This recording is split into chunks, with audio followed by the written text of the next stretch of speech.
Goeiedag. Ja, dit is 2026 se week van gebed. En dit is wonderlik om saam met jou te kan reis. Saam met daardie verskillende gemeentes, die 7 gemeentes in die destydse Klein-Asië. Daardie briewe wat deur Jesus, deur Johannes aan daardie gemeentes laat skrywe. Dit help ons nogal om bietjie van buite, van op 'n ander manier ook na ons gemeentes te kan kyk. En baie keer te wonder oor hoekom sou die Here ons lamp nog altyd op die staander wou hou. Want die Here kan na verskillende gemeentes op verskillende maniere ook kyk oor hoe hulle optree, dit wat hulle doen en dit wat hulle uiteindelik nie doen nie. Nou, hierdie keer het ons die voorreg om vir 'n oomblik tuis te gaan by die gemeente van Smyrna. En lyding in 'n mens se lewe is daarom nie maklik nie. Dis nie lekker vir 'n Christen, veral om lyding te ervaar nie, want op 'n manier het 'n mens die idee dat as jy 'n gelowige is, dat lyding dalk vir jou gespaar behoort te word, of dat die uitdagings dalk minder behoort te wees of makliker oorkom kan word. En dan werk dit nie altyd presies so uit nie. Nou ja, ek wil graag hierdie geleentheid begin met 'n gedeelte wat eintlik 'n seëngroet is, maar saam daarmee ook 'n stuk, as ek die woord kan gebruik, doxologie in Openbaring hoofstuk 1 van vers 4 af. Aan die 7 gemeentes in die provinsie Asië, en daarbey kan ons seker nou in hierdie stadium ook ons name, ons gemeente se name kom byskryf. Genade en vrede vir julle, van hom wat is en wat was en wat kom, en van die 7 geeste voor sy troon, en van Jesus Christus, die geloofwaardige getuie, die eerste wat uit die dood opgestaan het, die heerser oor die konings van die aarde. Uit liefde vir ons het hy ons deur sy bloed van ons sondes verlos en ons sy koninkryk gemaak. Priesters vir God sy Vader. Aan hom behoort die heerlikheid en die krag tot in alle ewigheid. Amen. Mag jy regtig ook in hierdie week en ook by die geleentheid regtig die nabyheid van die Here beleef. Ek weet nie wat jou omstandighede is nie, maar wat ek weet is dat God jou liefhet en dat hy in Christus oneindige passie ten opsigte van jou het. En is wonderlik om te weet dat ons aan die Here behoort. Ek wil graag saam met jou lees dan vanuit die brief aan Smyrna. In die teks wat ons lees is Openbaring 2 vers 8 tot 11. Nou die vorige gedeelte wat ons mos gelees het is hoofstuk 2 vers 1 tot 7, die gemeente, die brief aan die gemeente in Efese, waarin baie mooi dinge oor die gemeente gesê word. Maar aan die ander kant, daar 'n bietjie van 'n klag ten opsigte van hulle is. 'n Stukkie ongemak van die Here, dat hulle hom nie meer so lief het, soos in die begin nie. Dat hulle eerste liefde, hulle liefde vir hom, wat hulle alles gegee het, versaak het. Al het hulle al die mooi dinge gehad, dan was daardie kosbare ding nie meer daar nie. Met ander woorde, daardie gedagte van om besig te wees, aktief besig te wees met die dinge van die Here, maar nie met die Here van die dinge nie. So, kom ons bid vir 'n oomblik saam, en dan gaan ek hierdie gedeelte lees. Hemel Here, baie dankie dat ons lof en eer en dank aan U kan toebring. Baie dankie dat ons ook in hierdie week van gebed voor U aangesig kan kom. Here, wat vir ons belangrik is dat ons wil kom bid. Dat ons wil kom bid vir die kerk. Dat ons wil kom bid vir die wêreld. Dat ons wil kom bid vir die mense ook, wat rondom ons is, vir ons gemeentes. Here, vir dit wat ons in hierdie tye ook mag beleef, dat ons met moed en vastigheid ook te midde van ons omstandighede, dat ons getrou sal wees en volhardend ook sal lewe. So bid dat U verheerlik sal word, ook wanneer ons die woord lees en daaroor nadink in Jesus naam. Amen. Openbaring 2 vers 8 tot 11. Skrywe ook aan die boodskapper van die gemeente in Smyrna. Dan wil ek kan ook sê aan die leraar van die gemeente in Smyrna. Nou weet ons, onthou ons, dat die Here die sterre, dit is die leraars van die gemeentes, ook in sy hand ook vashou. So sê die eerste en die laaste, wat dood was, maar lewend geword het. Ek ken jou verdrukking en jou armoede, en tog is jy ryk. Ek weet ook van die lastering deur diegene wat beweer dat hulle Jode is, en dit nie regtig is nie, maar 'n sinagoge van die Satan. Moenie vir enige iets wat jy nog gaan ly bang wees nie. Kyk, die duiwel gaan sommige van julle in die tronk laat gooi, sodat julle getoets kan word. 10 dae lank sal julle verdruk word. Wees getrou tot die dood toe, en ek sal aan jou die oorwinnaarkrans van die lewe gee. Laat die wat ore het luister na wat die Gees aan die gemeente sê. Wie oorwin, sal beslis nie die tweede dood skade ly nie. Nou kan jy maar sommer dadelik onthou van Openbaring, hoofstuk 21, as 'n mens lees daar van vers 1 tot 8, dan lees 'n mens ook daar van diegene wat nie die tweede dood sal ondergaan nie. Nou, die gemeente van Smyrna, die tema gaan dan oor om te volhard in lyding en ook in getrouheid. En die tema dan is, kyk, ek kom in die wolke, en daarom moet julle volhard in lyding en getrouheid. Kyk, ek kom in die wolke, en daarom moet julle volhard in lyding en getrouheid. Sekerheid met ander woorde dat Jesus weer gaan kom. Jesus wat weg is, en onthou, ek en jy leef in hierdie tyd, in die Christus tyd. Ons leef in die Messiaanse tyd. Ons lewe na Christus se wees op die aarde en sy hemelvaart, en ons weet dat hy uiteindelik ook gaan terugkom, terwyl ons die hele tyd ook intens bewus is daarvan, dat hy by ons teenwoordig is, al die dae van ons lewe, tot aan die volëinding van die wêreld. Nou, as mense 'n bietjie gaan kyk na die stad van Smyrna, wat weet ons daarvan? Ons weet dat die stad Smyrna 'n baie groot hawestad gewees het aan die kus van die destydse Klein-Asië, waarvan ons nou deesdae praat as Turkye. Ons weet baie mense die afgelope tyd, daar's baie toere, baie mense wat so toe gaan, terwyl ons ook besig is met hierdie reeks en mens met iemand daar bepraat, dan sal mense nogal na jou toe kom en sê, maar weet jy, ek was daar, ek het iets daarvan gesien. Nou, die hawe van daai stad het bygedra, dat dit met ander woorde 'n baie besige en 'n belangrike handelsstad was, want as jy 'n hawe daar het, nee, dan kan jy invoer en dan kan jy uitvoer, en dan kan mense van oral oor die wêreld kom, en bote kan vasmeer, en vragte kan afgelaai word en opgelaai word, en mense, daar's 'n verkeer van mense alles. 'n Ander belangrike interessantheid in terme van hierdie gemeente, of van hierdie omgewing van hierdie stad, was dat die inwoners 'n baie besondere en 'n gesonde belangstelling in die kunste, die wetenskap en die godsdienst gehad het. Hulle was ook verryk geweest deur die mense wat daar sou aangedoen het. Maar dan is daar ook iets van, hulle mense amper sê, die traan tussen alles deur wat 'n mens dadelik hoor, en dat daar ook in daardie stad 'n groot tempel ter ere van keiser Tiberias was. Nou, Tiberias was okay geweest daarmee, dat mense hulle verskillende godsdienste kon doen en kon aanbid, maar dit was van belangrik dat daar ook 'n tempel is waar hy as die keiser ook aanbid sou word. Keiserverering het in daardie stadium 'n geweldige belangrike rol binne in die samelewing gespeel. En ons kan glo dat dit vir baie mense nou nogal redelik gepas het om in te speel binne in daardie situasie. Maar dan is dit ook soos met die gemeente van Efese en van die ander gemeentes. As Efese 'n stad was van 300,000 mense, dan was die gemeente wat daarin is ook maar klein.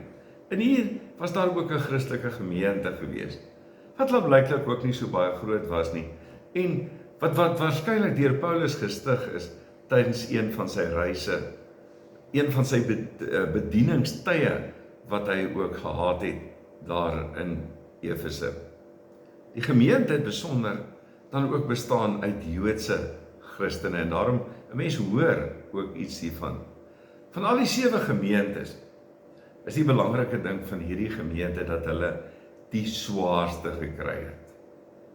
En nou is die bewering nogal die gedagte dat die leraar aan wie hierdie brief gerig was, moontlik Polycarpus, die biskop van Smyrna was. Nou Polycarpus, sal ek net na verwys ook, is die biskop wat ook uiteindelik op 'n gevorderde ouderdom lewende verbrand is, omdat hy nie bereid was om sy geloof in Jesus Christus af te sweer nie. Omdat hy gesê die Here vir hom altyd gehelp het. En hoekom? En altyd getrou was aan hom. En hoekom sou hy die Here afsweer as Here in sy lewe? Nou, hierdie brief aan die gemeente in Smyrna kan 'n mens op 3 maniere verdeel. Die eerste ene gaan oor die leiding van die gemeente. Gaan oor die leiding van die gemeente. Die tweede gaan oor die rykdom van die gemeente. En die derde gaan oor die beloftes aan die gemeente. Nou as 'n mens praat van die leiding, Jesus begin sy brief aan die gemeente in Smyrna met 'n woord van troos. Hoekom kon hy dit doen? Juis omdat hy wat Here is, self deur die dood gegaan het en self weer lewend geword het. Hy verstaan iets van die swaar waardeur hulle ook sou moes kom gaan. Hy het iets van die swaar wat hulle moes deurgaan, het hy verstaan. Want uiteindelik was hy die eerste gewees. Ek het julle geroep om in my te glo. Ek het julle geloof begin, maar ek is ook die laaste. Wil 'n mens eintlik sê ook die volëinder van alles. Ek was dood en het weer lewend geword. So die dood wat julle in hierdie stadium in die gesig staar sou hy sê, het ek ook beleef. Maar kyk, ek is nie dood nie. Ek lewe. Ek is die oorwinnaar oor die dood. En is dit nie een van die basiese ding wat 'n mens waarmee ons kan lewe en sterwe nie, is dat ons kan weet dat Jesus gesterwe het, maar dat Jesus opgestaan het, dat hy die eersteling uit die dood is, en dat dit juis ook vir ons die bewys is van ons eie opstanding, soos wat Paulus ook in 1 Korintiërs 15 sou kon sê. Wat as hy nie opgestaan het nie, dan was ons geloof te vergeefs, was ons uiteindelik nog steeds ook in die sonde, maar die feit is, hy het opgestaan, en daar is 'n lewende bewys daarvan ook gewees het. Mense wat dit gesien het en dit inderdaad beleef het, agterna, en hulle kontak met hom gewees het, om te weet, dis werklik waar. Ja, ek ken julle verdrukking, en julle armoede. Ek sien hoe julle verdruk word. Ek sien julle lyding. Ek sien julle armoede. En hierdie armoede, sê hulle was baie te wyte gewees aan die Jode wat daar in Smyrna gewees het, wat die Romeine in daardie stadium ook teen die Christene sou opgemaak het, hulle aangehits het ten opsigte van die Christene. Aan die ander woorde, vir die Jodendom in daardie stadium, wat nie in Christus geglo het nie, was die Christelike geloof enigstens ook 'n bedreiging of 'n steen des aanstoots, en sou dan ook van die Romeinse ryk wou gebruik maak om hulle mense te sê, hierdie gelowige mense, die Christene, te na te kom. Nou, wat het dan gebeur? In hierdie wonderlike handelsstad, met die baie geleenthede, die werk, alles wat daar gewees het, die geleenthede, die potensiaal wat daar was, het dit gebeur dat die Christene, as gevolg van hierdie aanhitsing van die Jode teen die Christene, na die Romeinse kant toe, veroorsaak het dat die Christene hulle werk verloor het. En saam in daai proses, dan uit die aard van die saak ook van hulle besittings ontneem is. So dit beteken dat hulle ook van hulle huise, van hulle ander eiendom ook verloor het. En wanneer so iets gebeur, dan beweeg 'n mens in geweldige groot armoede in. Dit is moeilik vir gelowige mense, gelowige groepie mense in 'n floreerende stad, tussen ander, mense wat 'n keuse gemaak het vir Jesus Christus in hulle lewe, om ook te kan swaar kry. En dis mos nou maar waar, in terme van ons ook, is dat ons nie seker is altyd, oor hoe die wêreld na ons kant toe kan afspeel nie, want dit is so, dat ons ook as gelowige mense, in bepaalde tye ook gemarginaliseer kan word, een kant geskuif sou kon word, dat ons ook sou kon ly, op grond van die feit, dat ons glo, dat ons anders, dat ons manier van doen anders is, dat ons hierdie enigste hoof binne in ons lewe het, vir wie ons lief het, as ek dan die pad sou kon vat, van die gemeente in Efese, wat ons passie binne in die lewe is. Geen ander passie is vir ons so belangrik in ons lewe nie, as daardie passie wat ons vir Jesus moet hê nie. Vir ons baie keer moeilik om te verstaan, want ons ken nie altyd werklike armoede nie. Ons weet in ons land is daar mense wat oneindige armoede het.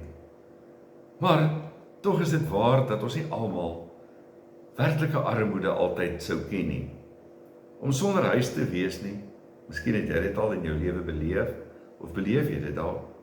Om sonder 'n huis te wees nie, om nie te weet waar vanaand sy kos vandaan kom nie, iets van daardie ervaring van, dit is nie vandag my beurt om te eet nie, of dit was nie daardie of daardie ene se beurt om te eet nie. Miskien is dit baie keer maklik, ook wanneer jy tussen arme mense is, dat jy kan sê, ek assosieer met hierdie klomp mense wat arm is, en ek is basies een van hulle, terwyl ewenaard, ek het dieselfde as wat die ander mense sou oorkom. Maar in hierdie gemeente gaan dit oor arme mense tussen ryk mense. Party wat baie bevoordeel is, en ander wat nie bevoordeel is nie, wat enigstens iets van die potensiaal wat hulle sou kon gehad het, ook verloor het. Nie die Christene was arm. Die groep wat gelowig is was arm. En die swaarste was dat daar ook 'n tyd gewees het ons, dat hulle ryk gewees het.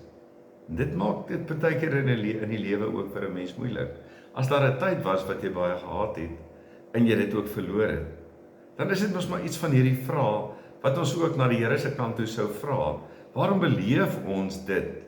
Waarom beleef ons ook iets van dit? Daar was 'n tyd, wat hulle ook ryk was, gerespekteer was, ook tussen die welvarendes, maar nou was hulle so straatmense, wat hulle eertydse ryk vriende op die straat raakloop, en die probleem, alles, net omdat hulle vir Jesus as hulle verlosser gekies het. So, fisiek, as ek die woorde dan kan gebruik, sommer hier vir 'n oomblik, om arm te wees binne jouself, arm te wees binne dit wat, kom ons sê, dit wat jy het, in terme van jou ekonomie, om arm te wees, maar tog, aan die ander kant, ryk te wees in die Here, want dit is wat Jesus vir hulle uiteindelik ook mee wil kom troos. Hy wil sê, hy ken dit. Hy het ook nie 'n plek gehad om sy kop neer te lê nie. Hy sê by geleentheid, as iemand vir hom sê, Here, ek sal agter U aankom, net waar U ook wil, waar gaan U heen? En Jesus sê, vir hom, die jakkals het gate, en die voëls van die hemel het neste, maar die seun van die mens het nie 'n plek waar hy sy kop kan neerlê nie. Iemand sê, sy hele aardse besittings, eintlik 5 kledingstukke. Hierdie woorde van Jesus, troos nie net die gelowiges van Smyrna nie, maar ook elke gelowige mens wat swaar kry. Dit maak nie saak watter swaar kry ons kan deurmaak nie. Die Here ken dit. Dood, alles, swaar, lyding, dit alles ken hy. Daardeur is hy. En te midde van dit het hy die oorwinnaar gebly en het hy duidelik sigbaar geword ook as die oorwinnaar. En is die wat in hom is ook oorwinnaars, en is dit nodig om ook volhardend te kan lewe. Dink sommer aan die woorde van Jakobus 1 vers 2 wat sê, my broers, julle moet baie bly wees, wanneer allerlei beproewings oor julle kom, want soos julle weet, as julle geloof die toets deurstaan het, stel dit julle in staat om te volhard, en die volharding moet eindtyd gevolg gehou word, sodat julle tot volle geestelike rypheid kan kom, sonder enige gebrek of tekortkoming. Met ander woorde dat hulle blameless sou kon wees. Wat is die rykdom van die gemeente dan? En tog, ten spyte van die lyding en armoede, sê Jesus in vers 9, en tog is julle ryk. En tog is julle ryk. Nou hoe kan dit wees? Ryk omdat julle in moeilike omstandighede nie opgehou het om te glo nie. Inteendeel, julle geloof is juis die anker wat julle het in julle swaar. Die geloof is dit wat hulle het, wat hulle uiteindelik ook kan laat standhou. Ten spyte van alles kon hulle bly groen. Aan die ander woorde, die geloof word uiteindelik ook deur die swaar getemper, word dit beter gemaak. Dit is soos yster wat nog sterker gemaak word. Nou die Jode in Smyrna het daarop aanspraak gemaak dat hulle die kinders van God is, en die Christene dit nie is nie. En daarom het hulle die Christene by die Romeine aangekla. En volgens Jesus wys dit mos nou juis dat hulle die Jode nie sy kinders is in daai omstandigheid nie. Sy verwysing na hulle sinagoge as 'n sinagoge van Satan beklemtoon dit. Wat vir die gemeente baie swaar moes gewees het, is dat Jesus nie sê. En ek dink dis een van die moeilike goed. Want ons sê mos baie keer vir mekaar, ons moet net uithou.